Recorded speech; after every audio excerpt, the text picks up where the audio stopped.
What's up, guys? It's Of Daggers and Darkness, and today for this video I'm going to talk a bit more about gel blasters. Of course, that's kind of my topic right now. It's a big part of my passion. It's one of my hobbies. If you guys check out my Instagram, clearly, you'll see my other hobbies like music and tattoos and stuff like that. But gel blasters are one of my hobbies. I like getting out, having skirmishes, stuff like that. Now, I'm going to talk a little bit, I've talked about a lot of different aspects, and there'll be a lot more videos as the community grows and, different things apply and stuff like that. And when we go to more skirmishes, I'll talk about how they go. And I've got one coming up on the 17th of December. So I'll let you guys know how it goes because it's in the same area that I've played in before, so I know the area quite well. So I'll let you know how it goes. I'll give you a little recap. Hopefully I can get some footage. I might even film with my phone for a little bit. Yeah, basically I'm going to talk about range, distance, and spread. Now, these are all things, you don't think of. When you look at buying a gel blaster, you look at what the range is, and, it might say 25 to 30 meters. And you're like, 25 to 30, that's plenty. That's heaps good. And it is, it's good. But what they don't tell you when you buy that blaster, the 25 to 30 meters is in a room with no airflow, no wind, no variant, target shooting at a target.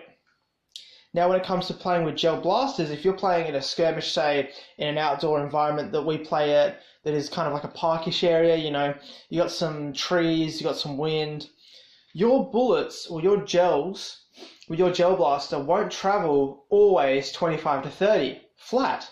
They might travel 20, 23. You might have to arc up your blaster. Now, I'll show you what I mean with the pistol. So, say that's flat, flat with my other blaster. We're shooting, bam, bam, bam. We're not hitting the enemy that's 10 meters away. This blaster could hit 10 meters, my M1911. So you've got to arc up. See how I'm putting an angle on it? Flat, arc up. That causes the gel ball to actually travel further because you're actually getting more height. There, it can actually land a little bit further. Now, people forget that. They'll be shooting flat and going, oh, yeah, I should have hit you, but just arc up. Because if you're not hitting the person like that, and they're falling at their feet, they're not going to hit them. You got to arc up. Now, guys, a lot of people constantly go, oh, I should have got that hit, I should have got that hit. Wind. Wind is a big player. Wind will push your gel balls further. If you're going with the wind, they push them further and heavier. If you're going against the wind, they're going to obviously push back and make it a little bit harder for you. Or they'll push your gel balls side to side. Now, with all gel blasters, and even my STD here, this is my, this is my marksman's mode I've got going on. Before I had the bipod on, but I've actually changed the bipod up a bit because I'm putting it on a different blaster. I'll actually show you guys on footage what other blaster I put it on. So, I've put it on my bolt action JF19 sniper, which is bolt fed. It actually ejects shells, which I'll do a review on, for you guys sometime when I get around to it, because, this isn't a blaster you buy to use competitively. It doesn't probably shoots 15 meters accurately, so that is going to be there for more fun. I mean, I could technically use it in a close quarters environment, but because it ejects the shells, I don't want to lose them, because you do need them to fire the gel balls. But back to the point, this is my marksman's kit up right now. It's got the suppressor on it, grip and stock. I will be doing a CQB makeover, but obviously, I had the bipod on there before.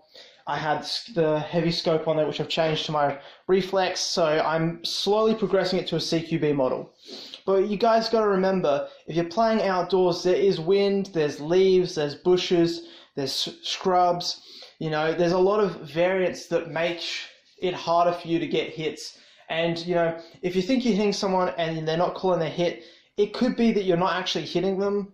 Give them the benefit of the doubt. If you walk up and shoot someone twice in the back and you physically see it hit them and they don't call their hit, obviously talk to a ref, do the right thing. You don't want to get aggressive with this person, because when you get aggressive with someone, they're going to be aggressive with you and you could get banned, even though you're trying to do the right thing and you're trying to be honest and be like, yo, you're just not calling your hits. People can be really aggressive at that kind of situation, It's just a game, so people really shouldn't get that mad. But yeah, guys, tell me what you reckon. If you, we'll do a video showing you how I'm going to make this into a CQB blaster. But yeah, just remember, guys, if you're playing outdoors, it's going to change if you're playing indoors.